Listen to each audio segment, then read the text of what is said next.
بسم اللہ الرحمن الرحیم۔ السلام علیکم ورحمۃ اللہ وبرکاتہ۔ جماعت ہشتم کی طالبات آج اردو نثر کی کلاس میں سبق کا مطالعہ کریں گے اور آج ہمارا لیکچر نمبر 12 ہے۔ سبق جو آج ہم پڑھیں گے اس کا نام ہے سائنسی انقلاب۔ جیسا کہ نام سے ہی آپ کو لگ رہا ہوگا کہ ایک انقلاب یعنی ایک تغیر اور ایک تبدیلی کی بات ہو رہی ہے، اور یہ تبدیلی اور یہ تغیر کس کے حوالے سے؟ سائنس کے حوالے سے۔ جی طالبات، ہماری زندگی میں سائنس نے بہت ساری تبدیلیاں پیدا کی ہیں اور آسانیاں بھی دی ہیں ہمیں، لیکن اگر ہم ان چیزوں کا، ان ایجادات کا، اس علم کا صحیح استعمال کریں تو ہمارے لیے آسانیاں پیدا کرتی ہیں، اور اگر ہم اس کا غلط استعمال کر لیں گے تو وہی چیزیں ہمارے لیے نقصان کا باعث بن جاتی ہیں۔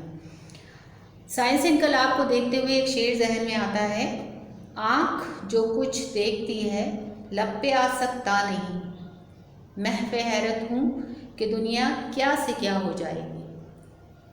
شاعر نے بالکل ٹھیک کہا ہے کہ جو زمانہ پہلے ہم تاریخ اپنی پڑھتے ہیں، انسان کی تاریخ پڑھتے ہیں، تو وہاں ہمیں یہ بات نظر آتی ہے کہ انسان جو تھا وہ پتھروں کے دور میں رہتا تھا، یعنی کہ نہ اس کے پاس رہنے کے لیے جگہ تھی، نہ پہننے کے لیے اس کے پاس ڈھنگ کے کپڑے ہوتے تھے۔ وہ درختوں کے پتوں سے اپنے جسم کو ڈھانپا کرتا تھا، غاروں میں رہا کرتا تھا، اور اسی طرح گھاس پھوس کھا کر اپنی زندگی گزارا کرتا تھا۔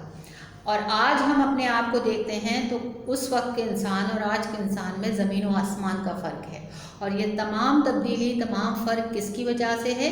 سائنس کی وجہ سے، کیونکہ سائنس ایک باقاعدہ علم ہے، اور آپ کو پتہ ہے کہ علم ایک طاقت ہے۔ جس علم کی بنیاد ان معلومات پر ہو جو مشاہدے اور تجربے کے ذریعے حاصل ہوتی ہوں، یعنی کہ جو ہم تجربے کر رہے ہیں، مشاہدہ کر رہے ہیں، اس کے بعد جو ہم علم حاصل کر رہے ہیں، جو ہمیں علم حاصل ہو رہا ہے، وہ سائنس کہلاتا ہے۔ اسے انگریزی زبان میں سائنس کہا جاتا ہے، اور یہ ایک ایسا علم ہے جو بہت پختہ، صحیح اور قابل اعتماد ہے، اس لیے یہ ایک زبردست طاقت بھی ہے۔ طاقت مفید بھی ہو سکتی ہے اور مضر بھی۔ کیسے؟ جیسے کہ میں نے ابھی ذکر کیا کہ اگر ہمارے پاس کوئی سائنسی انقلاب یا سائنسی ایجاد ہمارے پاس آتی ہے اور ہم اس کا صحیح استعمال کرتے ہیں تو وہ ہمارے لیے مفید ثابت ہوتی ہے، اور اگر ہم اس کا غلط استعمال کرتے ہیں تو وہ ہمارے لیے مضر یعنی نقصان دہ ہوتی ہے۔ اگر اسے نیک کام انجام دینے پر صرف کریں گے تو یہ ایک نعمت ہے۔ یہی حال جو ہے وہ سائنس کا ہے، اسے انسان کی فلاح و بہبود کے لیے استعمال کیا جاتا ہے اور انسان کی تباہی کے لیے بھی استعمال کیا جاتا ہے۔ ہمارے پاس ایسی بہت ساری مثالیں ہیں، جیسے کہ ایٹم بم، جیسے کہ میزائل، جیسے کہ مختلف قسم کے ہتھیار۔ یہ سب انسان نے اپنی حفاظت کے لیے بنائے، لیکن ایک وقت میں یہ ہمارے لیے کبھی کبھی نقصان کا باعث بھی بنتے ہیں جب ہم اسے دوسروں کو نقصان پہنچانے کے لیے استعمال کرتے ہیں۔ اسی طرح اگر ہم دیکھیں تو ہمارے پاس جتنی ہمارے ارد گرد یہ جتنی بھی جدید قسم کی ایجادات ہیں، اس میں ہمارے پاس موبائل ہے، کمپیوٹر ہے، انٹرنیٹ ہے، یہ ساری ہمارے پاس جدید قسم کی جو ہے وہ ایجادات ہیں جو کہ ہمارے بزرگوں نے اس کو استعمال کبھی نہیں کیا یا ان کو اس کے بارے میں نہیں پتہ تھا۔ یہ اب ہمارے دور میں ہم اس کو استعمال کرتے ہیں اور اس سے فائدہ اٹھاتے ہیں، لیکن اگر بیٹا یہی چیز اگر آپ غلط استعمال کریں گے موبائل کا یا کمپیوٹر کا تو یہ کیا ہمیں فائدہ پہنچائے گا؟ کبھی نہیں، اس سے ہمیں الٹا نقصان ہوگا۔ یعنی کہ موبائل کو اگر ہم اپنے گیمز کھیلنے کے لیے یا دوسری چیٹنگ کے لیے استعمال کریں گے تو یہ ہمارے لیے ایک طالب علم کے لیے نقصان کا باعث ہے، اور ہمارا وقت ضائع ہوگا، اور اس سے ہمیں نقصان پہنچے گا، ہماری تعلیم کو، ہماری پڑھائی کو نقصان پہنچے گا۔ ٹھیک ہے، تو آئیے اب ہم اس کی ریڈنگ کر لیتے ہیں، ملم پانی کر لیتے ہیں سبق کی، اور ساتھ ہی ساتھ میں آپ کو وضاحت بھی دیتی جاؤں گی۔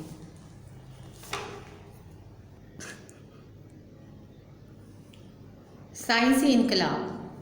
انسان جیسے جیسے پتھر کے دور سے نکلتا گیا اس کی ضروریات بڑھتی گئیں، اس کے ساتھ ساتھ عقل و شعور میں بھی اضافہ ہوتا گیا، اور انسانی ضرورتیں پورا کرنے کی ذمہ داری سائنسدانوں نے اٹھائی اور نت نئی ایجادات کرتے رہے۔ صدیوں پہلے یہ رفتار کم تھی، لیکن موجودہ دور میں ایسی ایجادات سامنے آ رہی ہیں کہ عقل دنگ رہ جائے۔ سائنس اور ٹیکنالوجی ہو، طب و جراحت ہو، صنعت و حرفت، غرض کے ہر میدان میں ہونے والی کارآمد ایجادات آج ہماری زندگی کا اہم جز بن چکی ہیں۔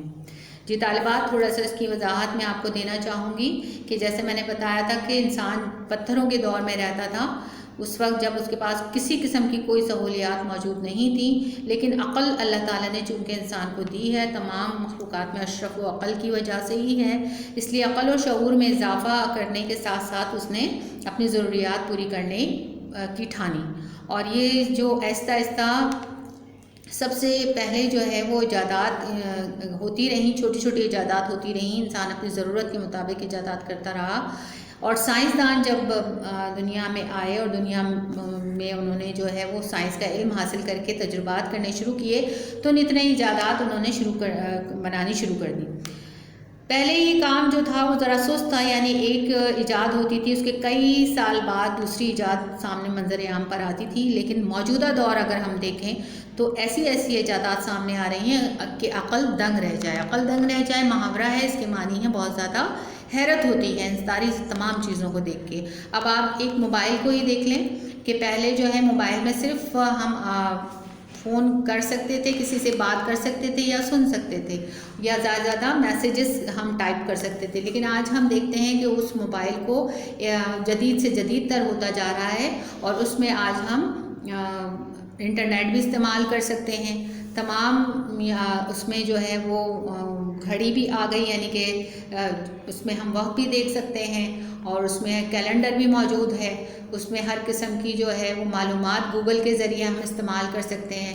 تو اگر ہم دیکھیں یہ ایک چھوٹے سے موبائل کو ہی دیکھیں تو آج ہمارے پاس ایک پوری دنیا ہمارے ہاتھ میں ہم لے کر گھوم رہے ہیں، جس وقت چاہے جب چاہے ہم اس سے کچھ بھی حاصل کر سکتے ہیں، اور جس چیز کی ہمیں ضرورت ہو ہمیں وہ معلومات حاصل ہو سکتی ہے۔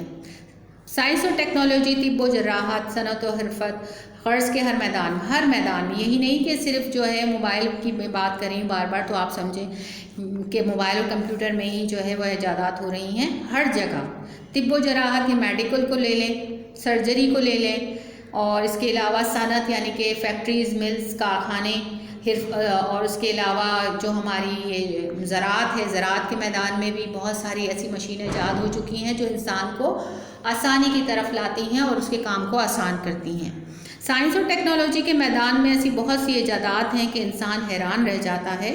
ٹیلی فون 1876 میں الیگزینڈر گراہم بیل نے ایجاد کیا، جو ابتدا میں کم فاصلے تک بات کرنے کے لیے استعمال ہوتا تھا، لیکن بعد میں ملکوں اور بر اعظموں کے درمیان بات کرنے کا ذریعہ ہو گیا۔ جب اس کی ایجاد ہوئی تھی ٹیلی فون کی، آپ اس کو انڈر لائن کر لیجئے، 1876 میں ٹیلی فون 1876 میں کس نے بنایا، یہ معلومات آپ اس کو انڈر لائن کر لیں جملے کو، تاکہ آپ کو بعد میں آسانی ہو سوالات کے جوابات دینے میں۔ تو یہ پہلے جو بنا تھا تو کم فاصلے پر، یعنی تھوڑے ہی فاصلے سے ہی بات ہو سکتی تھی آپس میں، لیکن آج ہم دیکھتے ہیں کہ ملکوں اور بر اعظموں کے درمیان بات کرنے کا یہ ایک ذریعہ تھا، لیکن وہ بھی اب آہستہ آہستہ ختم ہوتا جا رہا ہے، کیونکہ موبائل فون جو ہے اسی کی شکل کی ایک آسان ترین اور جدید ترین اس کی شکل ہے۔ موبائل اس طرح یہ تیز ترین پیغام رسانی کا وسیلہ قرار پایا، اس کی جدید شکل موبائل فون ہے۔ موبائل کے ایجاد نے انسانی زندگی کو آسان تر بنا دیا، اس کی مدد سے بل جمع کرا سکتے ہیں، بینک سے پیسے ٹرانسفر کرا سکتے ہیں، نیز انٹرنیٹ استعمال کر سکتے ہیں۔ یہ سب باتیں میں نے ابھی آپ کو بتائیں۔ اس کے بعد نیچے دیکھتے ہیں ہم اس کی تیسرا پیراگراف۔ اسی طرح چارلز بیبیج، یہ ایک نام ہے، اس کو بھی انڈر لائن کر لیجئے، اس نے کمپیوٹر ایجاد کیا تھا۔ چارلز بیبیج نے کمپیوٹر ایجاد کر کے دنیا میں تہلکہ مچا دیا۔ تہلکہ کے ویسے تو معنی کیا ہے؟ تباہی پھیلانا، لیکن یہ دوسرے معنوں میں تباہی ہے۔ کون سے معنوں میں؟ کہ انسان کو ایک نئے طریقے سے جو ہے وہ اپنے نئے راستے سے روشناس کرایا اس نے، کہ اس نے کمپیوٹر ایجاد کر دیا، اور کمپیوٹر بھی ایسا کہ جس میں تمام چیزیں، سہولیات اور معلومات موجود تھیں۔ اب یہ دفتروں اور اسکولوں کی ضرورت بن چکا ہے، اور یہ بطور مضمون قومی نصاب میں شامل کر لیا گیا ہے۔ آپ بھی اس کو بطور مضمون کمپیوٹر سائنس پڑھتے ہیں۔ اس کے ذریعے بہت سارے کام ممکن ہو گئے ہیں۔ یہ علمی، سائنسی اور معاشرتی ضروریات پوری کرتا ہے۔ اس سے ڈاکٹر، انجینئر، سائنسدان، کاروباری حضرات، اساتذہ اور طلباء سبھی فائدہ اٹھا رہے ہیں۔ جس طرح موبائل میں انٹرنیٹ چل سکتا ہے، اسی طرح سے آپ نے دیکھا کہ کمپیوٹر میں بھی ہم انٹرنیٹ چلا سکتے ہیں۔ ٹھیک ہے، اب یہ آگے کا جو سبق باقی ہے اس کو ریڈنگ کر لیجئے گا آپ اچھی طرح سے، لیکن جو ہے میں اس میں تھوڑی سی جو معلومات ہے وہ بتانا ضرور چاہوں گی آپ کو کہ دیکھیں اس میں آپ نشان لگاتے جائیں۔ صفحہ نمبر 18 کے پہلے پیراگراف میں ہے کہ جو گھریلو ریفریجریٹر ایجاد کیا تھا وہ کس نے کیا تھا؟ فریڈ ڈبلیو وولف نے۔ اس ضرورت کے لیے 1913 میں فریڈ ڈبلیو وولف نے گھریلو ریفریجریٹر ایجاد کیا، اور پھر اس کے بعد 1929 میں 1929 میں فری اون نے اسے جدید شکل دی، ایک نئی شکل دی۔ اس سے کیا ہو گیا کہ ہمارے کھانے خراب ہونے سے بچ گئے اور ہمیں ٹھنڈا پانی بآسانی ملنے لگا۔ ٹھیک ہے، اس کے بعد ہم نیچے آتے ہیں تو ہم دیکھتے ہیں کہ ٹی وی کی جو نئی جدید شکل ہے وہ ہے LCD۔ ٹھیک ہے، لیکوڈ کرسٹل ڈسپلے، یہ لکھا ہوا نظر آ رہا ہے آپ کو، اور اسی طرح LED لائٹ میٹنگ ڈیوب۔ ٹھیک ہے، یہ دونوں چیزیں جو ہیں یہ ٹی وی کی جدید شکل کے طور پر آ گئی ہیں۔ اب اس کے بعد نیچے ہم آتے ہیں دوسرے پیراگراف میں۔ اس میں سب سے پہلی معلومات کیا ہے کہ بھاپ کا انجن 1830 میں کس نے بنایا؟ دوسری لائن میں آپ دیکھ سکتے ہیں، اس کو انڈر لائن کیجئے۔ بھاپ کا انجن سب سے پہلے 1830 میں اسٹیفنسن نے ایجاد کیا، اس کو انڈر لائن کیجئے۔ ٹھیک ہے، اور اس کے بعد جو ہے ہم آگے بڑھتے ہیں، آگے بڑھ کے ہم دیکھتے ہیں تو ہمیں ملتا ہے کہ تیسرے پیراگراف میں کہ سائنسی ایجادات کی بدولت زراعت اور صنعت میں بھی حیرت انگیز انقلابات برپا ہوئے۔ انسان 30ویں صدی قبل مسیح میں بھی لفٹ کا استعمال کرتا تھا جو انسانوں اور حیوانوں کے ذریعے چلائے جاتے تھے، لیکن آج کی لفٹ کس سے چلتی ہے؟ الیکٹرک سے چلتی ہے۔ ٹھیک ہے، اور اس کے بعد آپ دیکھ سکتے ہیں کہ 1853 میں، یہ دیکھیے 1853 میں ایلیشا اوٹس نے جدید لفٹ تیار کی، یہ بھاپ سے چلائی جاتی تھی، اب بجلی سے چلتی ہے، اس کو بھی انڈر لائن کیجیے۔ سائنسدان تھم مونیئر نے 1830 میں سلائی مشین ایجاد کی۔ سلائی مشین سے جو ہے وہ کیا کام ہوتا ہے؟ گھروں میں بھی، فیکٹریوں میں بھی لباس تیار کیے جاتے ہیں۔ ٹھیک ہے، اس کے بعد جو ہے یہاں پر فصل اکٹھی کرنے کے لیے ریپر مشین کے آ جانے سے کسانوں کو سخت محنت سے نجات مل گئی۔ اب یہ کس نے ایجاد کی تھی؟ یہاں پر اس کا ذکر نہیں ہے۔ نیچے دیکھیں، طب کے میدان میں 1975 میں CAT اسکین مشین نے انسانی جسم کے کسی بھی عضو میں بیماریوں کی نشاندہی کر کے علاج میں آسانی فراہم کر دی۔ کہیں بھی چھوٹی سے چھوٹی بیماری ہمارے جسم میں چھپی ہوتی ہے تو وہ اس مشین کے ذریعے CAT اسکین مشین کے ذریعے وہ سامنے آ جاتی ہے اور اس کا علاج، اس کی تشخیص ہو جاتی ہے اور اس کا علاج آسان ہو جاتا ہے۔ تو اس کو بھی انڈر لائن کیجیے، 1975 میں CAT اسکین مشین ایجاد ہوئی۔ ٹھیک ہے، اس کے بعد ہم نیچے آتے ہیں، مزدوروں کا کام مشینیں کر رہی ہیں، مہینوں کا کام دنوں میں ہو رہا ہے۔ دفاع کے میدان میں بھی، دفاع آپ کو پتہ ہے نا، جو ہماری فوج جو ہے وہ ہمارا دفاع کرتی ہے، اور فوجیوں کی جو عسکری ہتھیار وغیرہ ہوتے ہیں ان میں بھی دن بہ دن جو ہے وہ ایجادات میں اضافہ ہو رہا ہے۔ آپ خود دیکھ سکتے ہیں کہ ہم بھی ایک ایٹمی طاقت بن چکے ہیں، ہمارے پاس بھی میزائل ہیں، ہمارے ملک پاکستان میں بھی، اور یہ سائنسدانوں ہی کی بدولت بنا تھا۔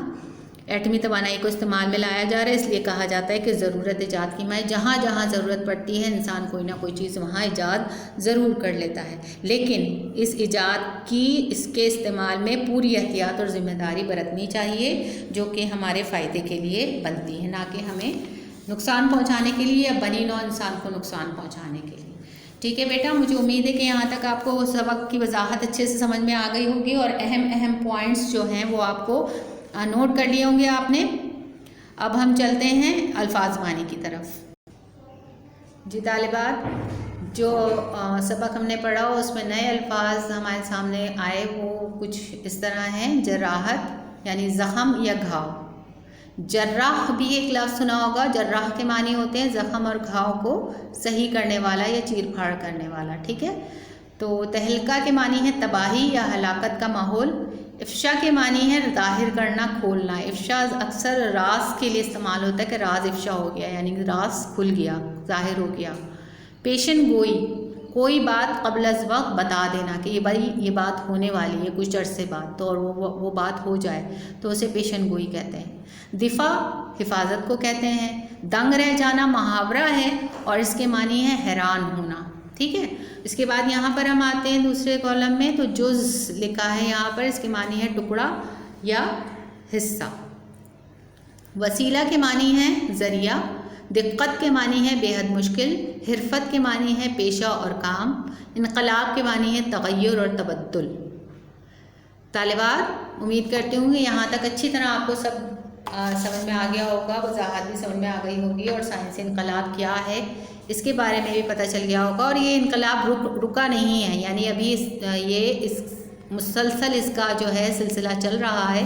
ابھی بھی آپ دیکھیں کہ آئے دن کوئی نہ کوئی چیز ایسی آ جاتی ہے جو کہ ہمیں حیران کر دیتی ہے، ایسی ایجاد آ جاتی ہے۔ اگلی کلاس تک کے لیے اجازت دیجیے، اگلی کلاس میں ہم انشاءاللہ مشقی کام کریں گے، اور یہ الفاظ معنی آپ اپنے نثر کی کاپی میں اتار لیجیے گا ٹائٹل پیج بنا کے، اور پھر ہم اس کے آگے مشقی کام کریں گے انشاءاللہ۔ اللہ حافظ۔